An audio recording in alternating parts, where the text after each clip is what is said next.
Baraza la Usalama la Umoja wa Mataifa litapiga kura leo juu ya kukiongeza nguvu kikosi cha Haiti. Habari kamili. Jerusalem.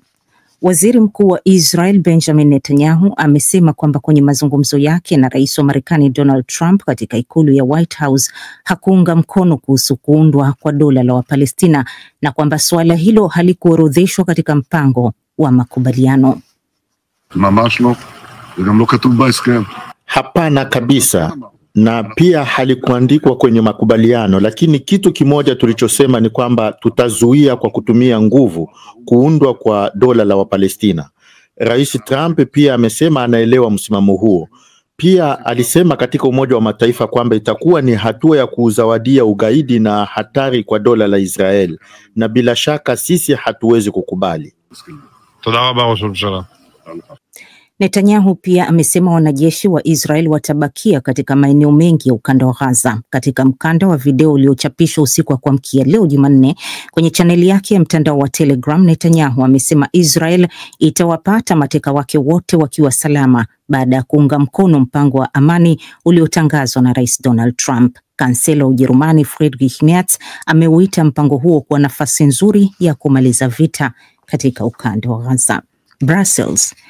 Katibu mkuu wa jumuiya ya kujihamia NATO Mark Rutte ametoa mwito wa kufanyika juhudi zaidi kulinda anga ya mataifa washirika. Tamko la Rutte limefuatia mfululizo wa kukiukwa sheria na kuonekana kwa droni katika anga za mataifa kadhaa ya Ulaya washirika wa jumuiya hiyo.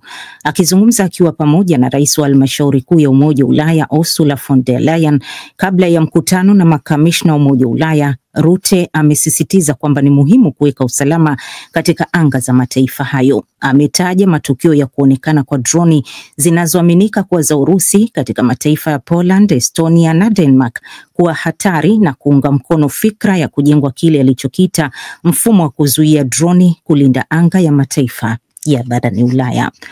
Umoja wa Mataifa. Baraza la Usalama la Umoja wa Mataifa litapiga kura leo siku ya Jumanne ya kuamua ikiwa litaruhusu kuongezwa kwa kikosi cha ujumbe wa kulinda amani nchini Haiti. Kikosi cha hivi sasa kinajumuisha maafisa polisi 1000, wengi wakiwa ni kutoka nchini Kenya, wanaowasaidia askari wa Haiti kupambana na magenge ya wahalifu. Marekani na Panama zimependekeza kukiimarisha kikosi hicho cha MSS na kukipa nguvu zaidi kwa kipindi cha mwaka mmoja, pendekezo ambalo limeungwa mkono na kiongozi wa mpito wa Haiti Laurent Saint-Cyr. Mnaendelea kuisikiliza taarifa hii ya habari inayowajia moja kwa moja kutoka idhaa ya Kiswahili ya DW Bonn. Warsaw.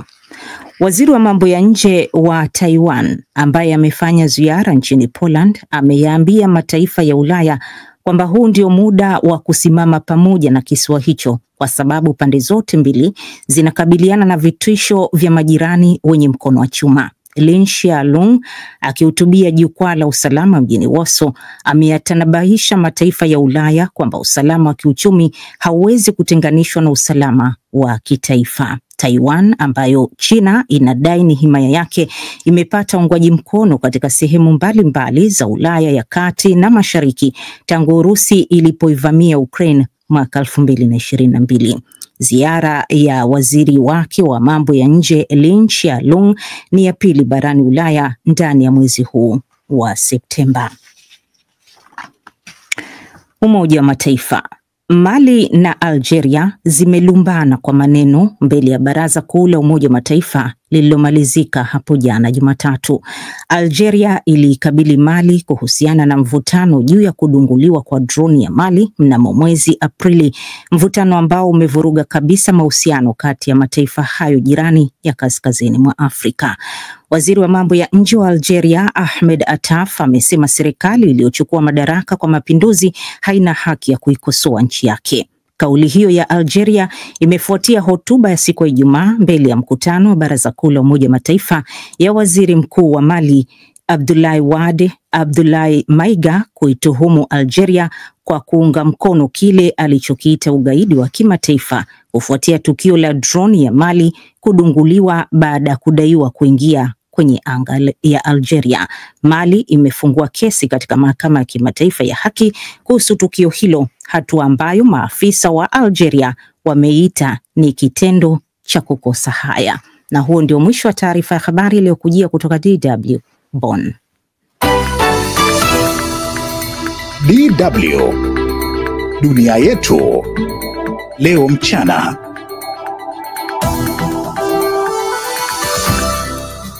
Rais Donald Trump wa Marekani akutana na Waziri Mkuu wa Israel Benjamin Netanyahu kujadili mpango wa amani katika ukanda wa Gaza.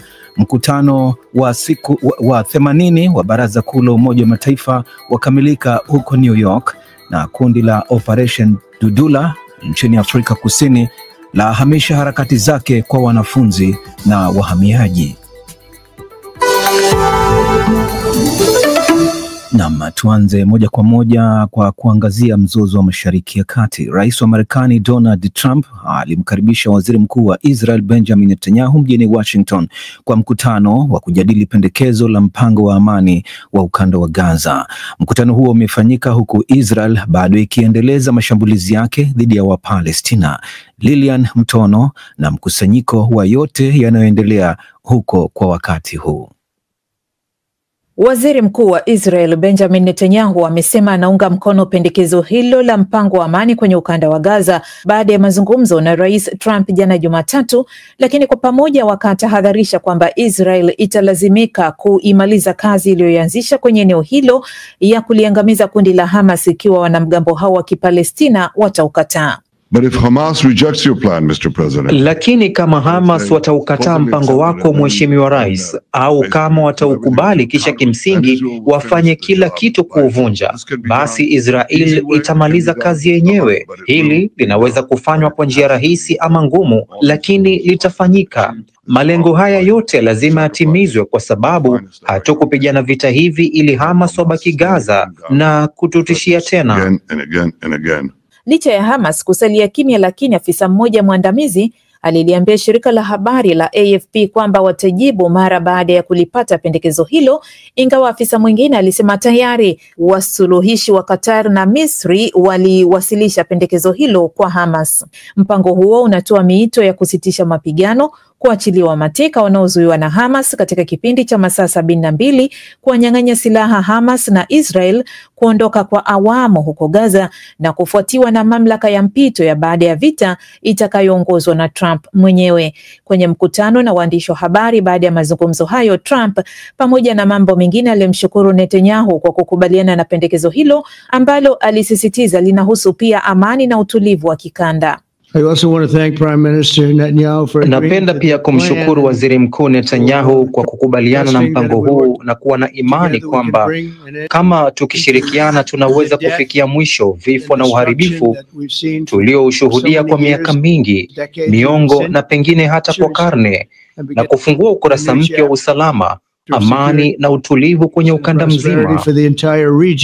Trump aidha amesema ataanzisha baraza la amani litakaloongozwa na yeye mwenyewe na litakalosimamia kipindi cha mpito cha baada ya vita.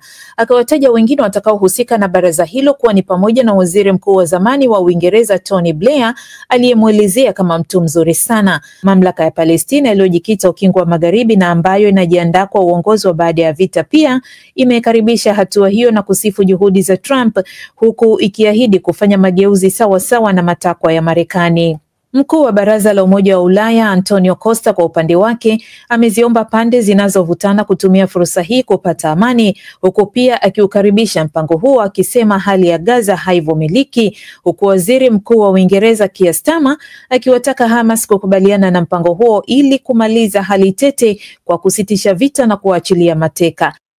Kama ulivyosikia kwenye ripoti yake Lilian Mtono, Rais Donald Trump wa Marekani ametangaza kile anachokiita kuwa ni mpango wa kumaliza mzozo wa miaka miwili kwenye ukanda wa Gaza wenye vipengele 20, mpango ambao umekubaliwa mara moja na Waziri Mkuu wa Israel Benjamin Netanyahu, huku upande wa wanamgambo wa Kipalestina wakisema wanaupitia zaidi kabla ya kutoa tamko lao la mwisho. Mwenzangu Mohamed Helef amezungumza na mchambuzi wetu wa masuala ya Mashariki ya Kati na eneo la Ghuba Ibrahim Rahibi akiwa jijini Dar es Salaam, Tanzania, na kwanza alitaka kujua ameupokeaje mpango huo wa Trump. Binafsi sijashangaa sana kwenye mpango huu, lakini nilikuwa najiuliza baadhi ya maswali mawili matatu tu, kuwa ndani ya saa 72 kutoka Netanyahu kuhutubia mkutano wa Umoja wa Mataifa, anakuja kukutana na mpango wa karibu mambo 20 wa Trump, halafu chini ya saa 2 anaukubali katika mambo yote bila kupinga kitu kimoja.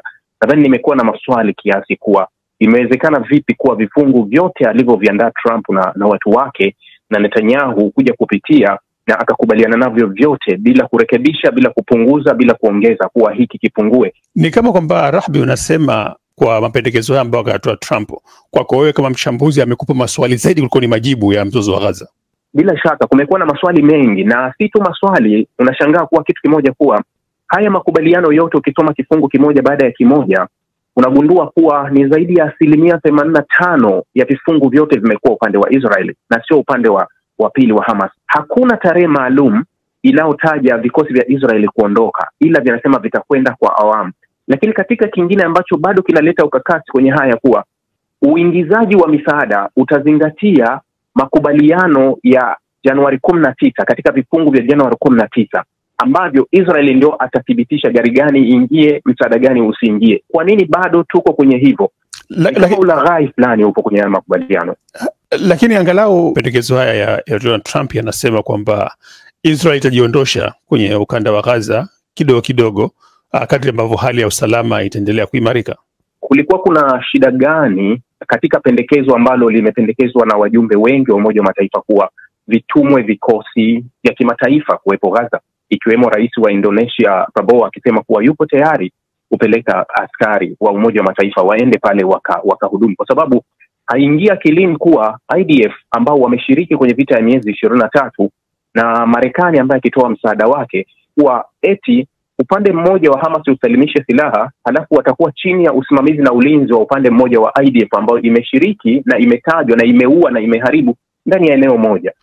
Angalau kwa mpango huu inaonekana kwamba kutakuwa na serikali ya mpito ya kipindi cha angalau miaka 5 ambayo itaongozwa na viongozi wa kimataifa. Huoni kwamba angalau hii nukta ambayo inasema kwamba kuna ushiriki wa jumuiya ya kimataifa katika usimamizi wa Gaza baada ya vita kumalizika? Unaweza kusema ni jambo zuri, lakini umewashirikisha kiasi gani wahusika ambao ni wa Palestina? Karibu vikao vyote vilivyohusika na mpango huu wa ujenzi, kila kitu au ratibu wote uliamua kuwatenga rasmi wa Palestina wote. CPA wala sio Palestina ya Hamas wala sio washirika wa karibu wa Palestina. Lakini unaona mpango mzima ulivyokuwa unaandaliwa ulikuwa na washirika wa karibu zaidi wa Israeli. Naam, ni mahojiano ambayo yamefanywa na mwenzangu Mohamed Halef akizungumza na Ibrahim Rahibi akiwa huko jijini Dar es Salaam, Tanzania, kuhusu mpango wa amani wa Rais Trump huko katika ukanda wa Gaza.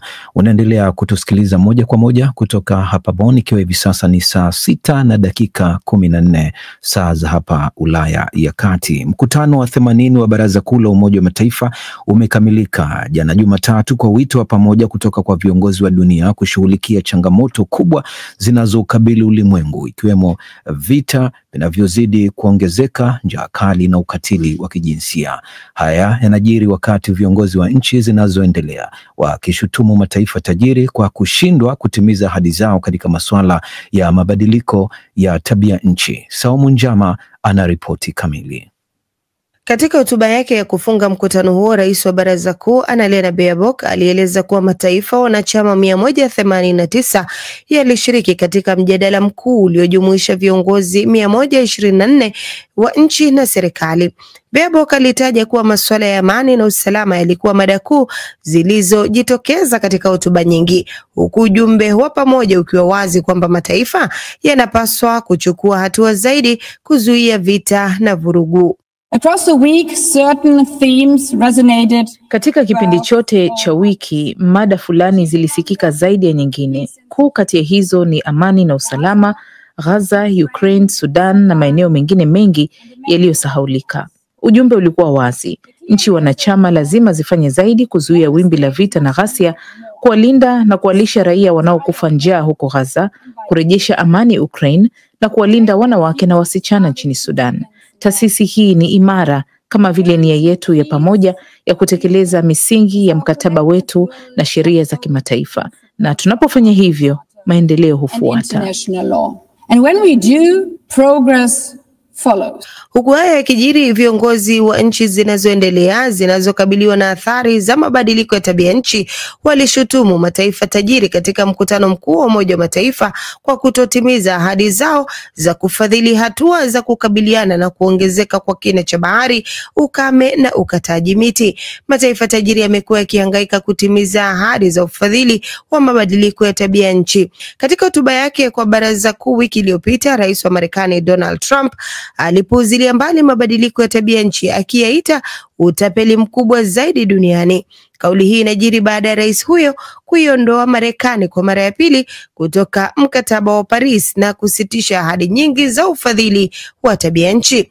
Rais wa Somalia Hassan Sheikh Mahmud alisema mabadiliko ya tabia nchi yanalazimisha serikali za nchi zinazoendelea kufanya maamuzi magumu ya kifedha yanayozuia matarajio ya kuwekeza katika ustawi na maendeleo. Hata hivyo, ahadi zinaendelea kutolewa. China, ambayo pia ni mzalishaji mkubwa wa gesi chafu, imeahidi kwamba kufikia mwaka 2035 itapunguza uzalishaji.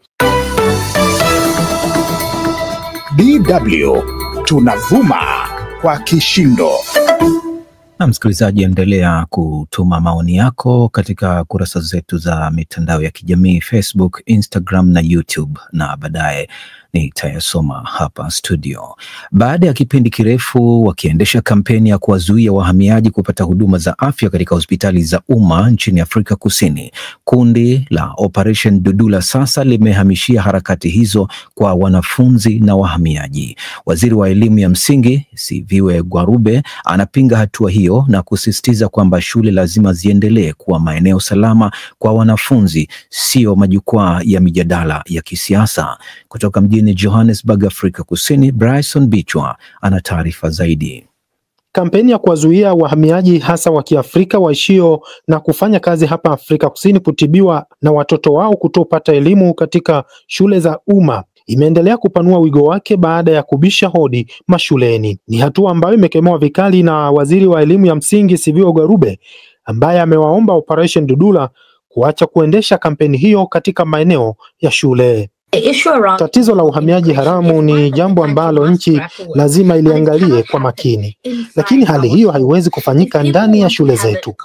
Kama wanataka kujadili swala la uhamiaji haramu, makao makuu ya uhamiaji yako Pretoria. Vivyo hivyo, ofisi za Wizara ya Elimu zipo Pretoria. Pia ameongeza kwamba kuna taarifa zinasambaa kuwa mwaka ujao baadhi ya watoto watazuiwa kwenda shule. Hali hii, anafafanua, ni hatari kubwa kwa sababu kuna mamilioni ya watoto wa Afrika Kusini ambao pia hawana nyaraka. And let's at least make sure that schools... Tuhakikishe shule ziwe ni sehemu ya kujifunzia na maeneo salama kwa wanafunzi.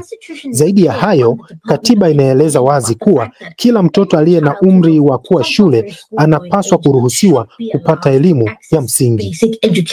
Wakati huo huo, hapa Johannesburg, kuna vurugu zimetokea katika kliniki ya Yeoville baada ya wenyeji na wafuasi wa Operation Dudula kuzuia raia wa kigeni walio na vibali na wasio na vibali kuingia katika kituo hicho. Nina kibali cha kukaa nchini. Nimekuwa hapa kwa miaka 20, lakini sasa wanakataa hata mtu ambaye ana kibali kuingia. Kuna Mkongomani mmoja alikuwa hapa kwa matibabu ya kifua kikuu. Wamemfanyia vituko na kumuita nyamazani. Hali hii inayoendelea tayari imezua mgawanyiko hata katika nyanja nyingine za maisha. Ali Mjomba, Mtanzania anayefanya kazi ya usafirishaji, amesema anapopata mteja hulazimika kumchaji bei kubwa kama kulipizia kile wanachokikabili. Mgawanyiko ushaletwa tangu kitambo, mpaka sasa hivi wenyewe unavyoona hivi wageni wenyewe yani hatuwapendi wazao. Sometimes kwenye biashara zetu akija, mimi mwenyewe kwenye gari yangu nikiingia mzao, sometimes anamchaji hela nyingi vile vile. Hataki aende, hataki atakaa. Wachambuzi wanaonya kuwa kuendelea kwa mvutano huu kunaweza kuongeza mgawanyiko wa kijamii na kuhatarisha mshikamano katika miji yenye idadi kubwa ya wahamiaji. Bryson Bichwa, DW, Johannesburg. Na tukamilishe uchambuzi wa ripoti zetu kwa kuangalia hali inayoendelea hapo Ujerumani katika uwanja wa siasa. Ni miezi minne tu tangu kuingia madarakani, lakini serikali ya kansela Friedrich Merz inakabiliwa na mgogoro mkubwa wa uongozi. Hali ya kutoridhika miongoni mwa wananchi imepanda, huku kura za maoni zikionyesha ni 22% pekee ya wapiga kura wanaoridhishwa na kazi ya serikali.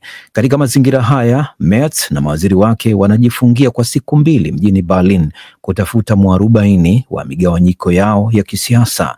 Wakiombogo na taarifa hii kwa undani.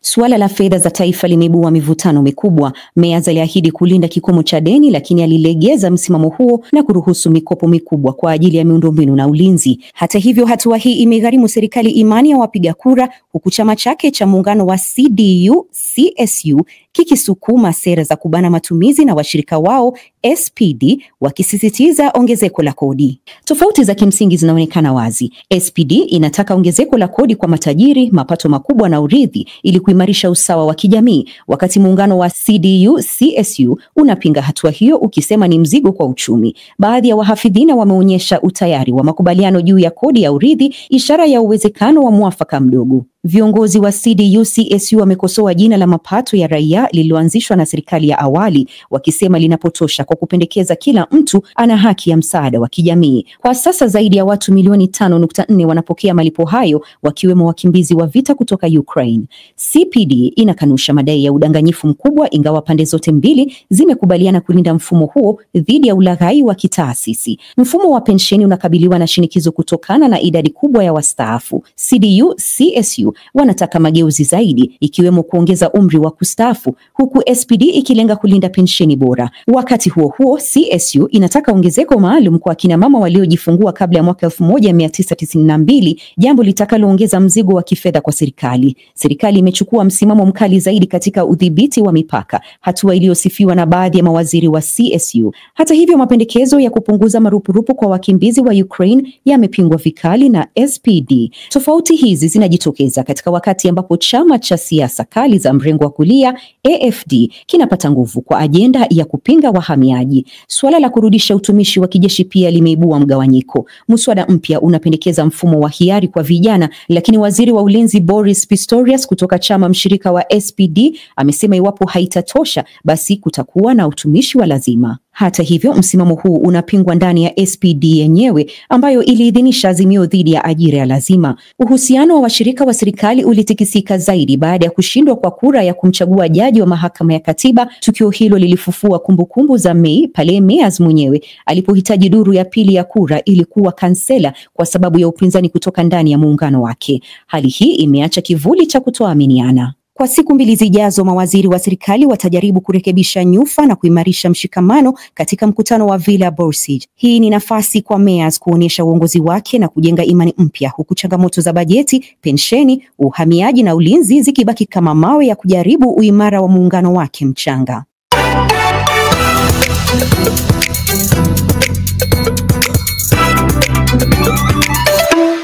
Na msikilizaji, ni wakati sasa wa kuyasikia yale ambayo yamevuma ama yanaendelea kuvuma katika mitandao ya kijamii. Tatu Karema yuko tayari kabisa upande wa pili wa studio. Mambo vipi? Poa sana Charo. Haya, kunani leo? Mengi yamo, lakini kwa sababu hatuwezi kuelezea yote, kugusia tu baadhi. Naelekea nchini China hivi sasa, ambapo nchi hiyo imehukumu watu 11 wa familia moja.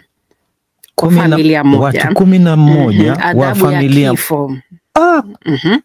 Kwa kuendesha mtandao mkubwa wa uhalifu ulioshirikisha kamari haramu, ulaghai wa mtandaoni na mauaji, uhalifu ambao unakadiriwa kuhusisha kiasi cha takriban dola milioni 1 za Marekani. Na hukumu hiyo ilitolewa jana siku ya Jumatatu katika jimbo la Wenju. Charo, zaidi ya hapo, mahakama hiyo pia imehukumu watu wengine 5 kunyongwa, lakini kwa adhabu ya kifo ambayo ilisimamishwa kwa miaka 2, adhabu ambayo mara nyingi hasa katika mataifa mengi inakuwa ni kifungo cha maisha. Sasa washtakiwa wengine 12 walihukumiwa vifungo vya kati ya miaka 5 na 24 jela. Kwa mujibu wa taarifa mahakama, mtandao huo wa uhalifu ulisababisha vifo vya wafanyakazi 10 na kujeruhi wengine 2 walipojaribu kutoroka vituo vya familia hiyo ambavyo vilikuwa vikitumika kwa ulaghai huo mtandaoni karibu na mpaka wa China na Myanmar. Na waathiriwa pia walilazimishwa kushiriki katika shughuli za ulaghai huo wa kimtandao. Kwa hivyo 10, wewe baba yako, mama yako, ndugu zako, Wote watoto, yani changanya. Kwa hiyo ni kizazi kizima hicho kinakwenda kupotea.